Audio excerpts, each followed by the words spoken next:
नमस्कार, मी लतिका. आज मी तुम्हाला मूग डाळ आणि फ्रेश वाटाण्यापासून मस्त असं कालवण बनवून दाखवणार आहे. त्यासाठी बघा, ही मूग डाळ 1 वाटी 10 मिनिटं मी भिजत घातली होती. स्वच्छ धुवून भिजत घातली होती. त्यातलं पाणी मी काढून घेणार आहे.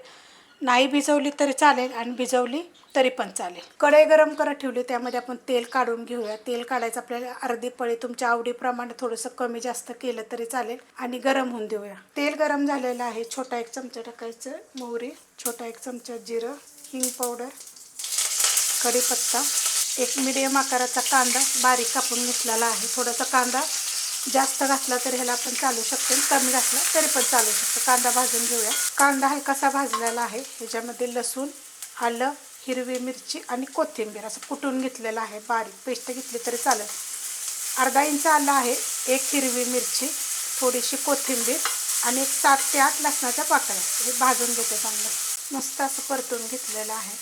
त्याच्यामध्ये एक मिडियम आकाराचं टोमॅटो, ते पण आपल्या ह्याच्यामध्ये 1 मिनिटभर परतून घ्यायचं. मस्त असं परतून घेतलेलं आहे. गॅस करणार आहे आता मी बारीक. ह्याच्यामध्ये अर्धी वाटी फ्रेश वाटाणे घेतलेले आहे. ह्याच वाटीच्या प्रमाणे मूग डाळ अर्धी वाटीपेक्षा जास्त अशी भिजत घातली होती. 10 ते 15 मिनटं परतून घेते पहिलं. मस्त असं परतून घेतलेलं आहे. ह्याच्यामध्ये आता आपण मसाले काढून घेऊया. थोडीशी हळद मिक्स करून घेते. चवीप्रमाणे टाकायचं मीठ, हलवून घ्यायचं. जे पण टाकल ते गॅस बारीक करायचा असे मसाले वगैरे टाकताना. 1 चमचा गरम मसाला पावडर, हे सगळं आहे. जिरे धने पावडर वगैरे सगळं आहे, काही टाकायची गरज नाही. हे जे पण रेसिपी अपलोड केलेली आहे त्याची लिंक ह्या रेसिपी खाली भेटेल.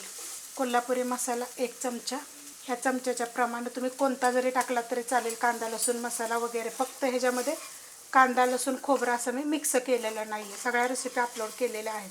1 मिनिटभर परतून घेते. बारीक गॅसवर मस्त असं मी परतून घेतलेलं आहे. डाळीतलं पाणी मी काढून घेतलेलं, तर डाळ सगळी काढून घेते कढईमध्ये. डाळ मी काढून घेतलेली आहे. ही जी बनवते ना, ही 4 ते 5 लोकांना पुष्कळ होईल. गॅस आता मी मीडियम केलेला आहे, कारण की मसाले टाकताना मी गॅस बारीक केला होता. आता ह्याच्यामध्ये आपल्याला पाणी टाकून घ्यायचे. पाणी कोणतं टाकायचं? गरम टाकणार आहे पाणी. साधं जरी टाकलं तरी चालेल. तुम्हाला किती हवं आहे त्याप्रमाणेच पाणी टाकायचं. ह्याच्यामध्ये मी 1.5 ग्लास पाणी गरम करत ठेवलं होतं. मिक्स करून घेते. असं गरम पाणी टाकलं की बघा मस्त असं उकळलं जातं लगेच. त्यात अजून थोडं पाणी टाकणार आहे, कारण आपली डाळ शिजली पाहिजे. डाळ वाटाणा शिजला पाहिजे. गॅस करणार आहे तर बारीक मिडियम गॅसवर जरी शिजवलं तरी चालतं, किंवा बारीक गॅसवर जरी शिजवलं तरी चालेल. 15 मिनटं मी ठेवलं होतं. झाकण ठेवलं होतं बघा, असं अर्धं उघडं ठेवलं होतं. हवा जायला जागा आहे तरी पण मी अर्धं उघडं ठेवलं होतं. बघा अशा पद्धतीत झालेलं आहे.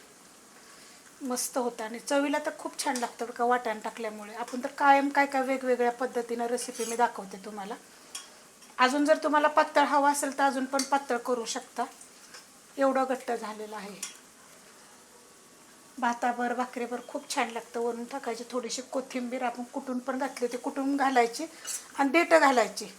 कवळी कवळी कवळी देठं कुठली की नाही तरीसुद्धा एकदम छान अशी चव येते त्याच्यामध्ये.